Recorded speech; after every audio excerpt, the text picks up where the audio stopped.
Hi guys! Welcome to my channel, Ma'am Shilin Angelos Vlog. Merry Christmas and Happy New Year! Today is Saturday, December 28. Ayan, so ito lang, gusto ko lang mag-share sa inyo na gusto ko lang i-share sa inyo yung part ng bahay namin na yung may bagong attraction, kumbaga may bagong attraction na nagustuhan din naman ng anak ko yun sa ideyang ito para mabuhay itong part na the other side of the house, the other part of the house, guys. Okay, papakita ko sa inyo. Guys, itong part na to, guys, dating yan, walang kabuhay-buhay.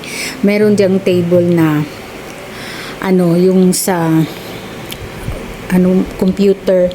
So nasira na yung, tapos may malaking table dito, guys. Yung malaking table na to, ayan na.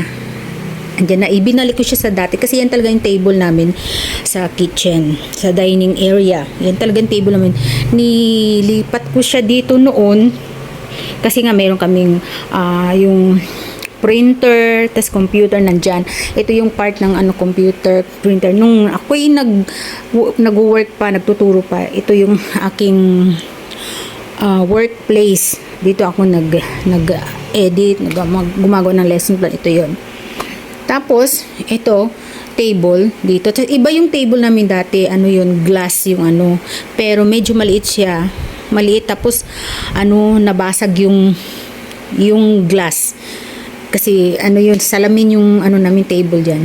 Yung table na yun, binigay yun ng co-teacher ko. Tapos kami na bumili ng ng glass. Tapos ngayon nabasag, nag-crack siya. So nilabas ko, nandun na siya sa labas yung table. So ibinalik ko yan. Tapos yung computer table, guys, nasira. Nasira siya na, parang pilay na siya. Nasira, tapos nasira na rin yung printer. So tinanggal ko na yung computer table dyan. Nandun na sa taas. Pinagpatungan na lang ng ibang gamit, tapos yung table nga nawala na. So ang ginawa ko, bumili ako ng bagong cabinet. So ako talaga, gustong-gusto ko talaga siya. Magkaroon ako ng bar table dito sa diyan banda. Kaso parang hindi ko makuha kung papaano kung diyan ko ilagay. Parang hindi maganda. So ang nangyari, bumili lang ako para mabuhay itong part na to. Bumili ako ng table na ganyan na yung kahoy na team kahoy para maging aesthetic ang dating.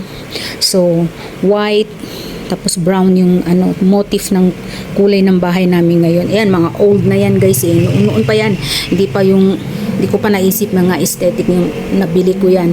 So ibang kulay. So anong nangyari, so ko yan na pinaganda ko tong part na to. Dito ko naisip na gawing bar table, kahit although patungan siya ng TV pero wala akong magawa kasi wala talaga sa isip ko na maging bar table yan, guys. Kasi ang una kong ginawa yung salamin. Nagkaroon ako ng salamin dito para medyo lumaki, tignan yung bahay namin kasi tiny house talaga kami, guys. So nilagyan ko dyan, kaya parang medyo lumaki yung bahay namin, parang akala mo hanggang doon yung bahay namin. Tapos another cabinet, bumili ako ng ganun din, mga aesthetic ang dating ng cabinet na yan. So puro mga pang Christmas decor pa lang ang after na ng Christmas, iba na naman ang nakalagay dyan hindi na pang Christmas. So ito na ngayon, guys, ginawa akong bar table. Pero wag niyo isipin na umiinom ako ng alak o kami mga red wine lang yan, guys, Nobilino. Nilagyan ko yan. Ayan, ginawa ko siyang bar table. Tapos parang karugtong na ng kitchen ba? Kasi from there, kitchen na yan Pero talaga yung pinaka-dirty kitchen namin na doon sa likod. Ito, kitchen na yan namin. Ayan, paikot na ganun, pa ganun. Hanggang diyan lang. Tapos, ito na yung sofa. Ayan. Ito na yung sofa namin. Tapos, ayan na yung dining table namin. So, tiny house talaga, guys. So, yun naisip ko, nagustuhan man ng anak ko, guys. Mabuti na lang, talaga dati meron na kaming mga wine glass na ganyan. Meron na talaga kami naka-display. Yang mga yan, dito yan. naka-display yan dyan sa loob. So, nilabas ko. So, bakit hindi ko ilabas para i-display dito para medyo mabuhay naman magkaroon ng konting yung accessories tong bahay namin. Kasi talaga nung bago ako umalis papuntang Bohol, talagang as in, sus ko, wala talagang kaayos-ayos to. As in, parang parang magulo tignan. So, nung pagkabalik ko from Bohol, so inayos ko yan. Yan ang inayos ko. Tapos, yung sa ibaba ng cabinet, ginawa ko nila ito, charging area ko yan. Yan. Tapos, may siya, drawer. Yan, taguan ko ng mga charger, ganyan. Para very easy na hindi yung maghahanap ka pa ng mga charger mo. Tapos, andito yung laptop. Nilagay ko ito okay, na rin to. Ipapa-reformat ko na rin tong laptop ko. Tinago ko din sa ilalim, guys. Pagkailangan, kukunin na lang. Tapos, yung ibang mga gamit, ito, yung mga gamit sa yung madaling mga ganyan, pag may sinusukat, madali na siyang kunin. Tsaka, mga wallpaper lang to, guys. Ayan. So, madaling gawin. Tapos, yung other side ng ganyan, wala kasi akong ibang pwedeng pagpwestuhan ng air fryer. Pag ako'y nagluluto, diyan ko siya nilalagay. So, tinatanggal ko yung naka-display dyan, guys. So, dito sa baba, ayan yung mga halaman. Tapos, ayan. May radio ako dyan. Alam mo, pag nagpapatugtog ako dyan lang din siya, guys. Maririnig mo na sa buong bahay pag nagpapatugtog ako ng kung gusto ko gamitin yung radio. Ginagamit ko yan, guys. Hindi pwede hindi gamitin. Kasi pag hindi mo gagamitin ang radio, masisira po yan. Diba? Tapos, andyan ako. Andyan yung aking calendar. Tapos, diba, ito, cute na in-order ko hindi sa TikTok yan. Tapos, maganda itong itong cabinet na ito, guys. Yan.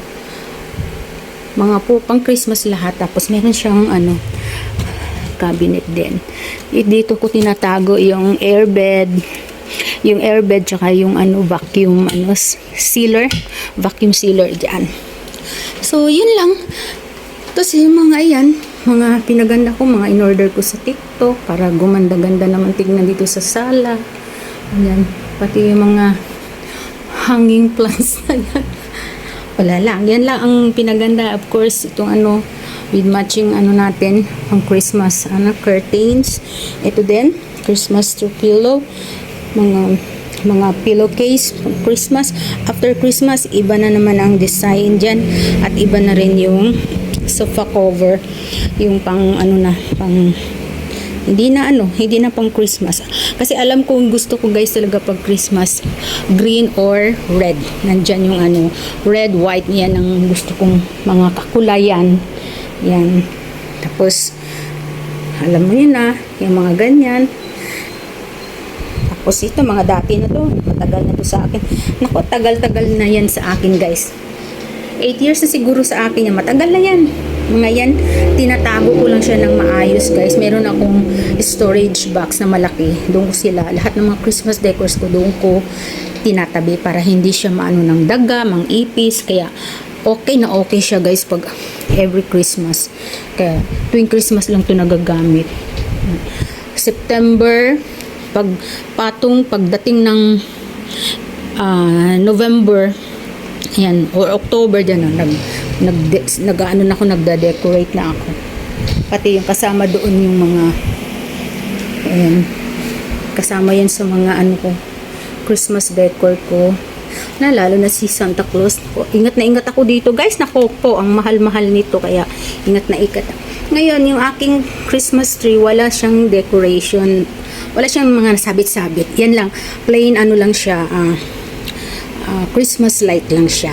Yun lang ang nilagay ko sa ibabaw. So, makikita dito may mga Christmas decor talaga sa lahat ng party. Kahit sa kwarto namin, guys. Even dito. So, ito lang yata yung aking Christmas decor. Yan. Dito sa part na to. Ayan. So, yun lang. Nag-enjoy kayo sa mini tour ko ng aking mga Christmas decor dito, guys. Especially itong aking bar table. Ang liit na, dapat nga, guys, medyo mataas na cabinet. Pero hindi na kasi matatakpan yung salamin. Okay na yan sa akin guys, basta nabuhay yung part na yan. Thank you for watching. God bless. Happy New Year!